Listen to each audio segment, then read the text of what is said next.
4장도 천국 얘기고 5장도 천국 얘기입니다. 그러니까 두 번째 천국 얘기. 그 중에 예수 그리스도에 대해서 보겠습니다. 우리 한 절씩 우리 교독하도록 하겠습니다. 제 1절 파란색, 여러분이 검은색 교독하면 되겠습니다. 내가 보매 보좌에 앉으신 이의 오른손에 두루마리가 있으니 안팎으로 썼고 7인으로 봉하였더라. 또 보매 힘 있는 천사가 큰 음성으로 외치기를 그가 그 두루마리를 펴려 그 일을 빼기에 합당하지 않나. 하늘 위에나 땅 위에나 땅 아래에 등이 그 두루마리를 펴거나 보거나 할 자가 없더라. 그 두루마리를 펴거나 보거나 하기에 합당한 자가 보이지 아니하기로 내가 크게 걸어가니. 장로 중에 한 사람이 내게 말하되 울지 말라. 유대 지파의 사자 다윗의 뿌리가 이겼으니 그 두루마리와 그 7인을 떼시리라 하더라. 내가 또 보니 보좌와 내 손물과 장로들 사이에 한 어린 양이 서 있는데 일찍이 죽임을 당한 것 같더라. 그에게 7뿔과 7눈이 있으니 이 눈들은 온 땅에 보내주심을 받은 하나님의 7명이더라. 그 어린 양이 나와서 보좌에 앉으신 이의 오른손에서 두루마리를 취하시니라. 그 두루마리를 취하심에 내 생물과 24 장로들이 그 어린 양 앞에 엎드려 각각 검은 고와 향이 가득한 금 대접을 가졌으니 이 향은 성도의 기도이다. 그들이 새 노래를 불러 이르되 이 두루마리를 가지시고 그 인봉을 떼기에 합당하시도다. 일찍이 죽임을 당하사 각 족속과 방언과 백성과 나라 가운데에서 사람들을 피로 사서 하나님께 드리시고 그들로 우리 하나님 앞에서 나라와 제사장들을 삼으셨으니 그들이 땅에서 왕노릇하리로다 하더라. 내가 또 보고 들으매 보좌와 생물들과 장로들을 둘러선 많은 천사의 음성이 있으니 그 수가 만만이여 천천이라. 그 음성으로 이르되 죽임을 당하신 어린 양은 능력과 부와 지혜와 힘과 존귀와 영광과 찬송을 받으시기에 합당하다 하더라. 마지막입니다. 내가 또 들으니 하늘 위에와 땅 위에와 땅 아래와 바다 위에와 또 그 가운데 모든 피조물이 이르되 보좌에 앉으신 이와 어린 양에게 찬송과 존귀와 영광과 권능을 세도록 돌릴지어다 하니 내 생물이 이르되 아멘 하고 장로들을 엎드려 경배하더라. 참고로 여기 앞에 있는 오른쪽에 있는 형제가 화학고 선교사님 아들이고요. 줄무늬 입은 형제가 안성욱 선교사님 부인 아파서 자녀입니다. 그래서 한국에서 공부하고 같이 지내고 있는데 둘이 앞에서 차이 크게 하니 그냥 깜짝 놀랐어요. 갑자기 소리가 커져가지고. 네, 감사합니다. 오늘 말씀 보면 안 보이시죠? 안 보여도 됩니다. 뭐가 핵심인지 5장에 그것만 보면 됩니다. 오늘 5장을 보면 가장 많이 반복되는 단어가 있어요. 뭐냐면 두루마리라는 단어가 있습니다. 두루마리가 몇 번 나오냐면 총 8번 나옵니다. 두루마리가 나오고요. 그 중에 또 어떤 단어가 중요하게 나오냐면 어린 양이라는 단어가 나와요. 그 어린 양은요, 둘, 셋, 넷, 5번 나옵니다. 어린 양은. 그리고 그 어린 양을 수식하는 단어가 3번 나오는데 뭐냐면 죽임을 당하신다. 죽임을 당하신. 이게 3번 나옵니다. 그러면 오늘 5장의 총 내용은 이렇습니다. 이 단어들만 모아도 우리가 이해할 수 있는데 예수님이 누구시냐라고 했을 때 그 예수님은 누구다? 어린 양이다 라고 표현하고 있어요. 근데 그 어린 양은 어떤 어린 양이다? 죽임을 당하신 어린 양이다. 그런데 그 죽임을 당하신 어린 양이 뭐가 있어요? 두루마리를 취하신 분이다. 그러니까 이 예수님을 소개하는데 5장에서 두루마리를 취하신 죽임 당하신 그 어린 양에게 뭐 하는 겁니까? 5장은 경배하는 것이 5장이 돼요. 이 내용을 알고 우리가 오늘 한 절 한 절 살펴보도록 하겠습니다. 오늘 1절 보겠습니다. 내가 봄에 보좌에 앉으신 이의 오른손에 두루마리가 있으니 안팎으로 썼고 7인으로 봉하였더라 라고 말하고 있습니다. 여러분 물어보겠습니다. 이 두루마리가 뭘까요? 하나님의 말씀. 이건 아주 포괄적인 거죠. 자, 구체적으로 이 두루마리가 뭘까요? 두루마리 휴지 뭐 이런 거 하면 안 되고 두루마리가 뭘까요? 이 두루마리가 무엇이냐면 구체적으로 말하면 계시록의 말씀입니다. 오늘 그 스가랴서가 이렇게 말합니다. 스가랴서 5장 2절에 이렇게 물어봅니다. 이렇게 말합니다. 그가 내게 묻되 내가 무엇을 보느냐 하기로 내가 대답하되 날아가는 두루마리를 보나이다. 그 길이가 20규빗이요 너비가 10규빗이니이다 라고 하면서 3절에 이렇게 말합니다. 그가 내게 이르되 이는 설명합니다. 두루마리가 뭔지. 온 땅 위에 내리는 뭡니까? 저주라. 그러니까 아직 두루마리의 내용은 몰라요. 어떻게 일어날지 몰라요. 근데 그걸 설명해 주는 거예요. 온 땅 위에 내리는 저주에 대해서 말하고 있다. 즉 이 두루마리는 하나님의 심판과 구원에 관한 하나님의 계획이 적혀있는 책 두루마리. 오늘 이것을 계시록에서 두루마리가 나오는데 오늘 우리가 읽고 있는 계시록이 맞습니다. 그래서 이 두루마리가 있는데 설명하고 있어요. 이 두루마리가 있으니 어떻게 생겼어요? 암과 박. 암팍으로 썼고 뭘로요? 7인으로 어떻게 되어 있어요? 봉해졌다. 이 7인으로 봉일 때 이 두루마리는 7인으로 봉인됐다고 설명되고 있습니다. 근데 이 7인으로 봉인됐다 할 때 이 봉인하는 한 가지는 천농이에요. 천농으로 봉하고 그 위에 뭘 찍은 거예요? 도장을 찍은 거죠. 그래서 아무도 열어보지 못하도록 그렇게 했습니다. 그래서 심판과 구원에 관한 지금 이 두루마리가 여러분 지금 누구의 손에 있어요? 누구 손에 있죠? 보호자의 앉으신 이의 오른손에 지금 두루마리가 있어요. 그렇죠? 그럼 누구한테 있어요? 이 계시록의 두루마리. 그렇죠? 하나님이죠. 보좌에 앉으신 이는 하나님이에요. 4장의 보좌에 앉으신 이에 대한 하나님을 찬양하는 내용이고 5장은 예수 그리스도의 찬양인데 지금 이 두루마리가 누구한테 있냐면 성부 하나님 손에 지금 불려져 있어요. 그런데 마지막 시대에 일어날 심판과 구원의 주권이 지금 하나님의 손에 있는데 그것을 임봉했다라는 것은 무슨 의미입니까? 왜 임봉했죠? 그 말은 우리가 옛날에 왕의 조소가 있으면 거기도 같은 임봉을 합니다. 그리고 임봉했다는 말은 뭐예요? 누군가가 받을 대상이 있다는 거예요. 읽을 사람이 있다는 겁니다. 그래서 이 두루마리도 하나님이 임봉하셨다면 지금은 이 두루마리가 하나님의 손에 있지만 누군가가 이것을 받을 누가 있다? 대상자가 있다라는 것입니다. 이해하셨죠? 그래서 2절 이렇게 보겠습니다. 그런데 문제가 있었어요. 이 두루마리가 하나님의 손에 있었는데 2절에 이렇게 보면 또 봄에 힘 있는 전사가 큰 음성으로 외치기를 뭐라고 했습니까? 누가 그 두루마리를 떼며 그인을 떼기에 합당하냐 하나 외치기 시작합니다. 그러면서 3절 하늘 위에나 땅 위에나 땅 아래 그 능히 그 두루마리를 펴거나 보거나 할 자가 없더라. 4절 이 두루마리를 펴거나 보거나 하기에 합당한 자가 보이지 아니하기로 내가 요한이 크게 울었더니 라고 말합니다. 요한이요? 이 두루마리를 펴거나 보거나 할 자가 없어서 크게 웁니다. 아무리 찾아봐도 하늘 위에나 땅 위나 땅 아래에 능히 그 두루마리를 펴거나 보거나 할 자가 없었어요. 그래서 울기 시작합니다. 그러면 물어보겠습니다. 이 두루마리를 펴거나 본다는 것은 어떤 의미입니까? 어떤 의미죠? 이 두루마리를 펴거나 보거나 할 수 있는 그 의미가 어떤 의미냐? 마지막 시대에 하나님의 구원과 심판의 계획을 드러낼 수 있는 자. 이 구원과 심판의 계획을 계시할 수 있는 자라는 겁니다. 이 두루마리를 뗄 수 있는 사람입니다. 그래서 5절에 이 울고 있는 요한에게 이렇게 말합니다. 자, 장로 중에 한 사람, 이 장로가 24장로라고 말씀드렸어요. 저번주에 24장로가 누구인지 다 설명드렸습니다. 그 네 생물이 누구인지 다 설명드렸는데 장로 중에 한 사람이 내게 말하되 울지 말라 라고 하면서 이렇게 말합니다. 유대 지파의 사자 다윗의 뿌리가 이었으니 그 두루마리와 그 7인을 뭐하겠다? 떼시리라. 자, 장로 중에 한 사람이 울고 있는 요한에게 대답합니다. 자, 어떻게 설명하냐면 유대 지파의 사자 다윗의 뿌리가 떼리라 한다 라고 할 때 그 유다 지파의 사자 다윗의 뿌리는 누굴 말하는 거죠? 바로 예수님을 말하는 거예요. 이 예수가 떼겠다라고 말씀하고 있습니다. 그러면 유대 지파의 사자라는 설명을 하고 있어요. 예수님이 유대 지파의 사자. 그러면 유대 지파의 사자 이것은 그 아브라함이 그 아들들을 축복할 때 했던 내용이 나옵니다. 창세기 49장 9절 보니까 유다는 누구요? 사자 새끼로다. 유다 지파의 사자. 그는 사자다 라고 하면서 설명합니다. 10절 규가 유다를 떠나지 아니함. 규 통치라는 의미죠. 규가.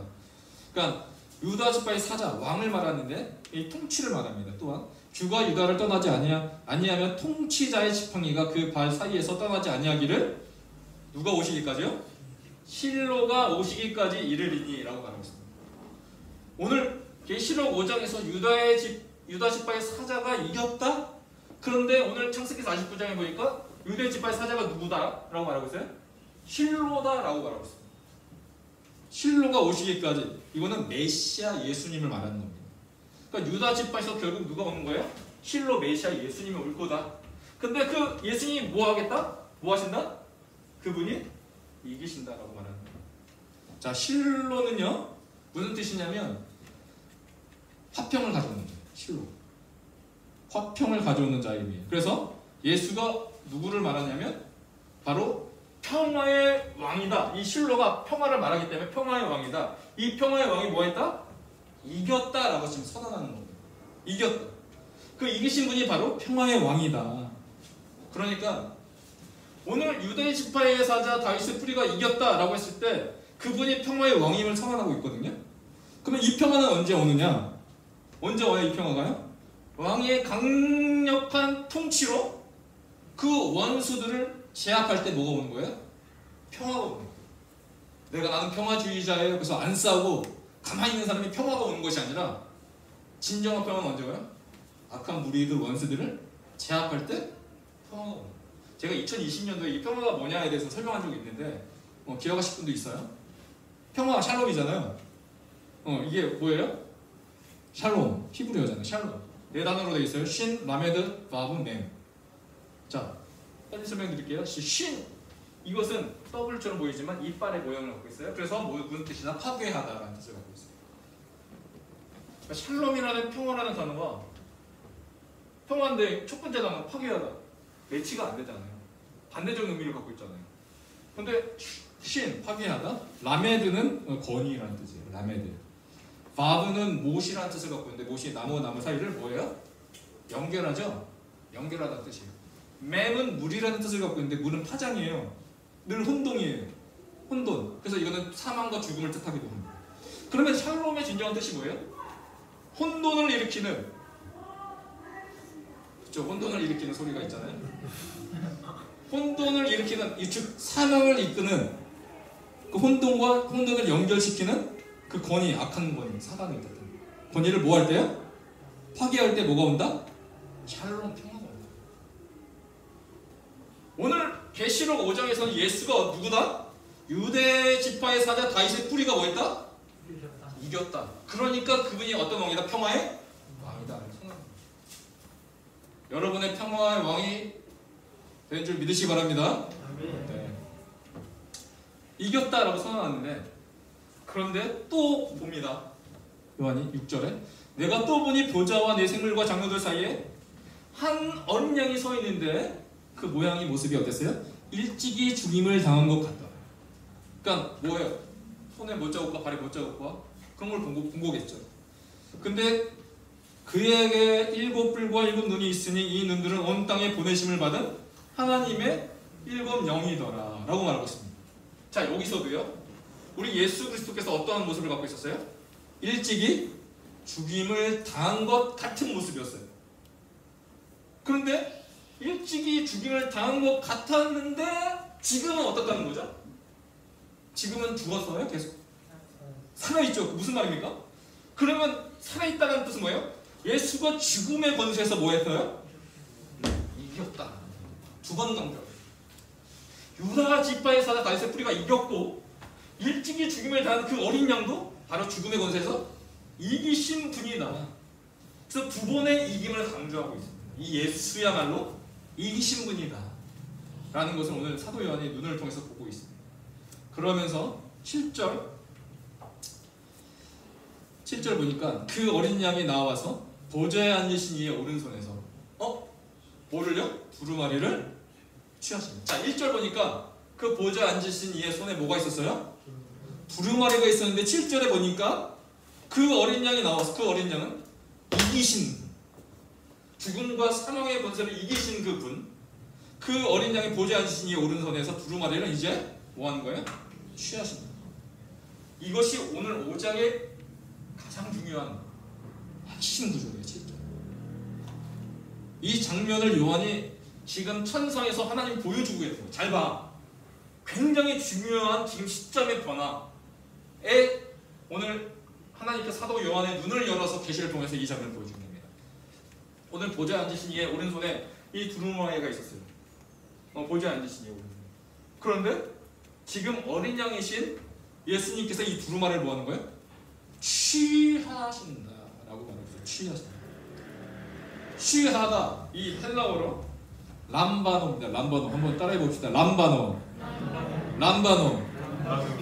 옆 사람 한번 물어보십시오. 당신은 람바노를 아십니까? 춤추는 뭐 그런 댄스 이름이 아니라 람바노. 이것이 뭐냐면 굉장히 중요한 건데 시간 주권의 개념입니다. 지금 두루마리의 계시록의 미래 사건, 그렇죠? 앞으로 일어날 심판과 그 구원에 대한 미래 사건이잖아요. 근데 미래 사건, 앞으로 일어날 그 시간의 주권은 누구에게 있었어요? 하나님의 손에 있었어요. 그런데 오늘 7절에 이것을 람바노 취했다 라는 뜻은 뭐예요? 이제부터 계시록의 미래 사건은 누구 손에 있다? 그렇죠? 하나님 손에서 이제. 그런데 이 계시록 5장 7절 이 시간의 주권이 누구에게 넘어가는가? 바로 어린 양이신 예수에게 넘어가는 장면. 굉장히 중요한 겁니다. 하나님 손에 있던 그 마지막 시대 계시록의 시간의 주권이 예수 그리스도에게 넘어가는 장면. 이 5장 7절입니다. 무슨 말이냐? 우리가 창세기 1장 1절부터 계시록 5장 6절까지는 누가 시간을 주도했습니까? 하나님이 주도했습니다. 그런데 이제 5장 7절부터는 이 시간의 주도권이 예수님에게로 넘어가는 사건입니다. 즉 종말의 시간표는요 이미 성부 하나님께서 다 결정해 놓으셨어요. 그런데 그것을 공개를 누가 했어요? 그 인을 떼기 합당한 분이 누구예요? 죽음을 당하신 분입니다. 예수 그리스도시 라는 것이 오늘 5장 7절의 내용입니다. 여기서요 알아야 될 것이 가장 중요한 부분이 한 가지가 있는데, 비로소 예수님은 5장 7절에 이르러서야 두 가지입니다.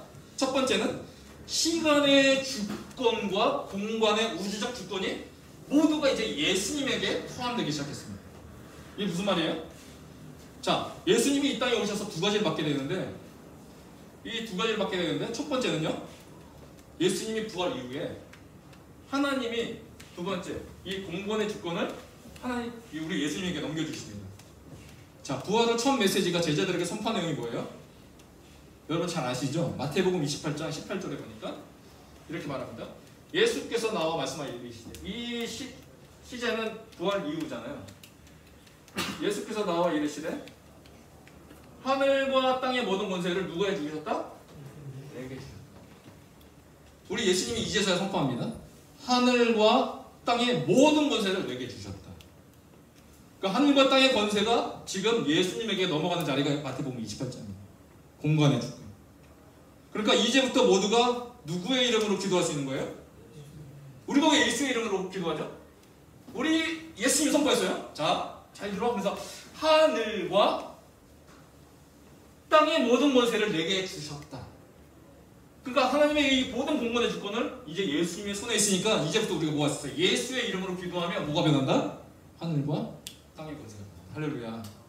하늘 위나 땅 위나 땅 아래에 그 두루마리를 펴거나 볼 수 있는 합당한 자가 바로 예수 그리스도이십니다. 그것뿐만 아닙니다. 자, 보십시오.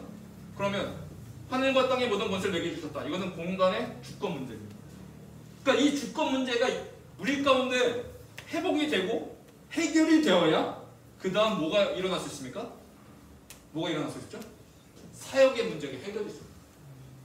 그만큼 이 주권을 우리가 믿고 의지하고 선포하는 것 굉장히 중요합니다. 이 주권의 문제가 회복되면 뭐가 될 수 있어요? 모든 민족을 제주로 삼아 아버지와 아들과 성령의 이름으로 세례를 베풀 수 있고 너에게 분본 모든 것을 가르쳐 지키게 하는 그 사역이 일어납니다. 근데 주님께서 사역뿐만 아니라 뭐까지 해주셔요?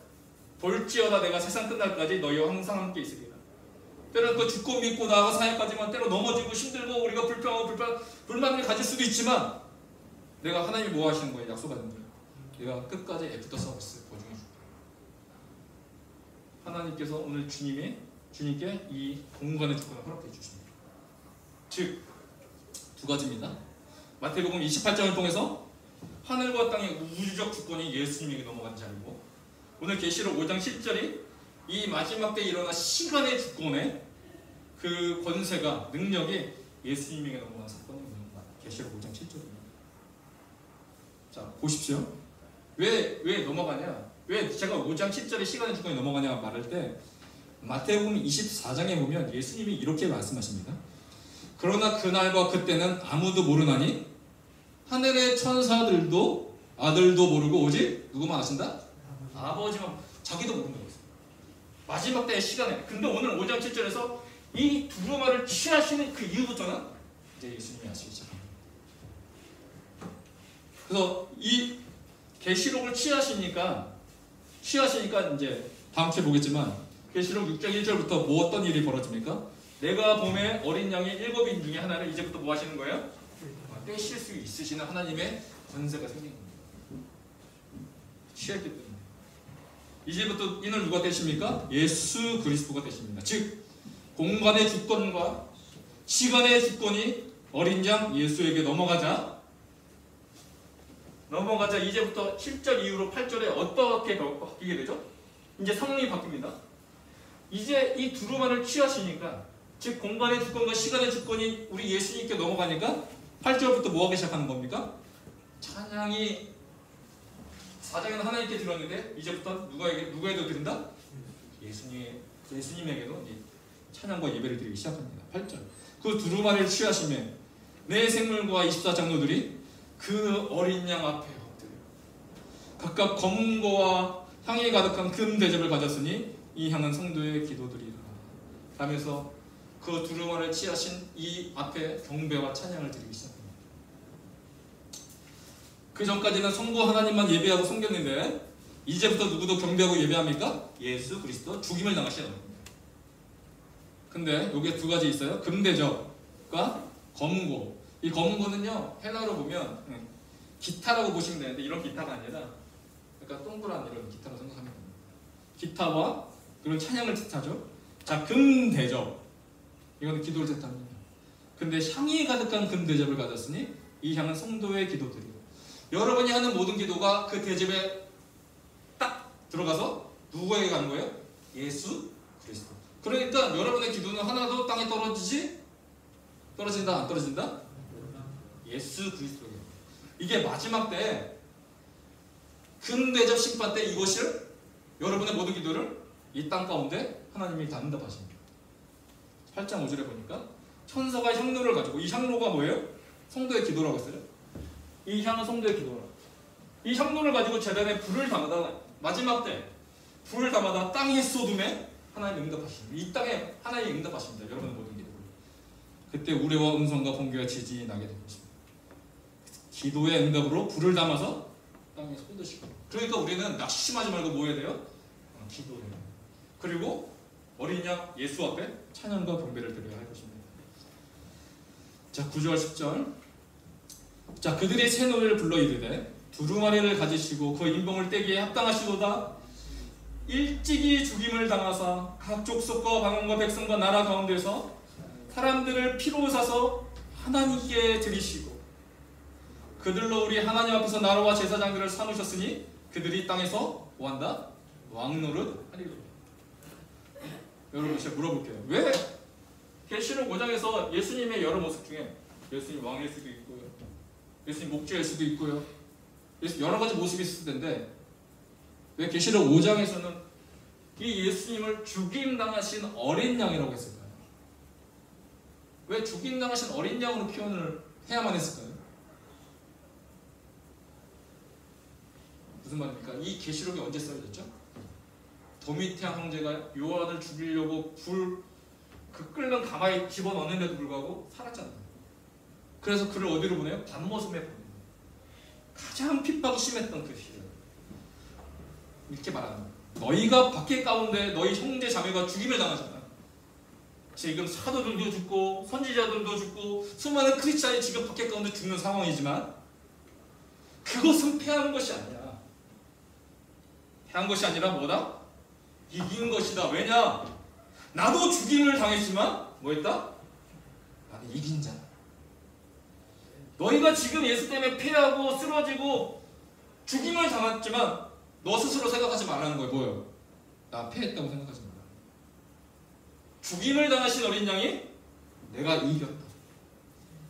그분이 이렇게 선언하시고, 그러니까 너희도 이긴 자다라고 말씀하십니다.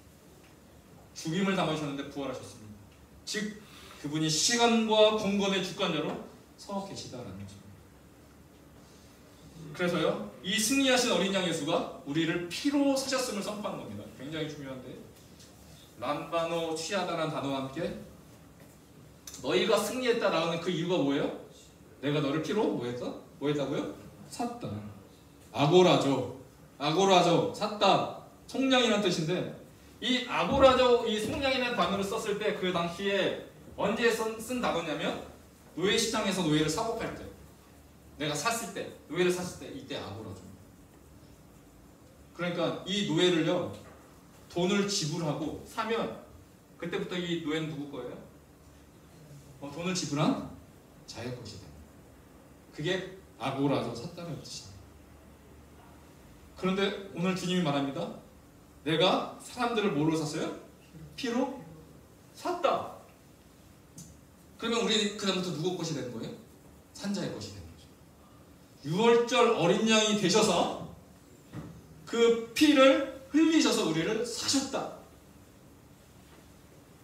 그래서 어떻게 한 거예요? 사셔서 누구한테 드리신 거예요? 하나님께 드렸다. 드린 이유가 뭐예요? 사서 하나님께 드린 이유가 뭐예요? 우리를 종으로 삼기 위해서요? 우리를 뭐 하기 위해서요? 땅에서 왕 노릇하기 위해서. 우리를 나라와 제사장으로 삼아 왕 노릇하게 하시기 위해 우리 예수 그리스도께서 당신의 피로 우리를 사셨다. 아고라죠. 왕의 삶을 살 것이라는 선포입니다. 그런데 특별해요.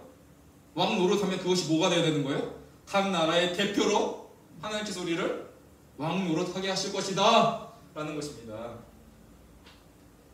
왕 노릇은요 왕의 삶을 말하는 거예요. 그러니까 우리가 뭘 바꿔야 돼요? 우리의 생각을 바꿔야 돼요. 우리의 생각. 왜냐? 난 뭘 해도 안 돼. 내가 무슨 나라의 대표가 될 수 있겠어? 그런데 하나님은 나에게 뭐라고 말씀하셔요? 너는 왕이다. 하나님의 의식과 우리의 의식이 똑같아야 되는데 우리의 생각을 하나님의 생각을 올려야 되는데 우리는 그렇게 생각하지 않고 있어요. 왕 노릇. 이런 책이 한때 유행한 적이 있었어요. 하나님의 대사 아시나요? 하나님의 대사? 이분의 경험을 통해서 나온 책이니까 저는 좋다고 생각합니다. 그런데 제가 하고 싶은 요지는 뭐냐? 하나님의 대사 왕은 수준이 달라요. 하나님이 여러분에게 말씀하시는 건 뭐예요? 대사가 아니라 뭐예요? 왕 노릇? 왕처럼이 아니라 사실 왕 노릇이란 뜻은 뭐예요? 왕의 삶을 살게 될 것이다. 왜냐? 그 누구보다 높으신 하늘 위에나 땅 위에 땅 아래에 그 누구보다 높으신 그 어린 양 예수께서 피로 값주고 사셨다. 너희도 왕처럼 살 것이다. 지금 누가 인정해 주시는 거예요? 우리 하나님 인정해 주시는 거예요. 우리 하나님이 우리를 왕노릇 하기 위하여 너를 피로 값주고 사셨다. 그러니까 우리가 뭐 해야 됩니까? 오늘 내 생물과 24장로들이 그 두루마리를 취하신 이 앞에서 경배와 찬양 올릴 때 우리도 마찬가지로 그 예배의 대열에 참여하여 그 하나님을 예배하고 영광을 누리는 삶으로 살아가야 됩니다. 그래서 11절에 이렇게 말합니다. 내가 또 보고 들으매 보좌와 생물과 장로들을 둘러선 많은 천사의 음성이 있으니 그 수가 만만이요 1억이라는 뜻이에요. 만만이요 천천이라. 그러면서 큰 음성으로 이르되 우리가 불러야 될 찬양입니다. 이제부터 큰 음성으로 이르되 죽임을 당하신 어린 양은 능력과 부와 지혜와 힘과 존귀와 영광과 찬송을 받으시기에 합당하도다 하더라 라고 하니까 내 생물이 뭐합니까? 이르되 아멘 하고 장로들은 엎드려 경배하라. 여러분 믿으셔요? 우리 예수님이 능력과 부와 지혜와 힘과 존귀와 영광과 찬송이 일어나요. 이스라엘을 끊임없이 괴롭혔던 신이 있죠? 누구예요? 바알신. 이 바알신은요, 바알은 고대 가나안인들이 숭배하던 이 바알 믿으면 믿었어요. 사람들이 우리의 풍요와 비를 예를 주는 신이니까 우리 농경사회에서 작물이 잘 자라서 우리 먹고 잘 살 수 있어. 근데 바알은 그런 능력도 없겠지만 사람들이 믿어버려요. 비를 주는 신. 비 한 가지를 주는 능력만 있어도 사람들이 똑같이 믿었어요. 근데 오늘 계시록에 보좌에 앉은 보좌와 그 생물들과 장로들, 생물들과 장로들이 우리 주 예수 그리스도를 찬양하는데 그분은 어떤 분이래요? 그 능력이 그보다 더한 분이 없다는 거예요. 그 부가 이 예수보다 더한 사람이 없다는 겁니다. 그분의 지혜가 예수보다 더한 분이었고 그분의 힘보다 더한 분이었고 그래서 그분은 어떤 분이에요? 존귀하시고 영광과 찬양을 받으시기 합당한 그 사람이 발이 아니라 누구다? 바로 죽음을 당하셨어요. 그럼 오늘 우리가 예수를 찬양하고 예수 앞에 하늘과 땅에 있는 모든 것을 가지신 공간의 주권과 시간의 주권을 가지신 그 예수님을 내가 기도하고 찬양할 때 어떻게 믿어야 돼요? 능력과 부와 지혜와 힘과 존귀와 영광과 찬송을 받으시고요. 그 어떤 보다 더 위대하신 분이십니다 라는 걸 첫번까지 믿고 우리가 그 주님을 예배해야 됩니다. 그분은 두루마리를 취하신 어린 양 예수이십니다. 시간의 주권과 공간의 주권이 예수께로 넘어갔습니다. 그래서 이제부터는 여러분이 보셨던 것처럼 네 생물과 24장로가 그 어린 양이신 예수를 찬양하기 시작했습니다. 그 이기신 어린 양이 우리를 피로 사서 우리를 이기게 하셨음 우리가 믿음으로 우리가 이 땅에 종교의 삶이 아닌 왕처럼 살아가는 인생으로 그래서 우리를 왕처럼 살게 하신 그 어린 양 예수 앞에 이제 우리가 뭐 해야 됩니까? 하나님과 어린 양 예수께 합당한 찬양을 올려드리되 그분의 진정으로 나의 능력이 되십니다. 그분이 나의 부가 되십니다. 지혜와 힘가 되십니다.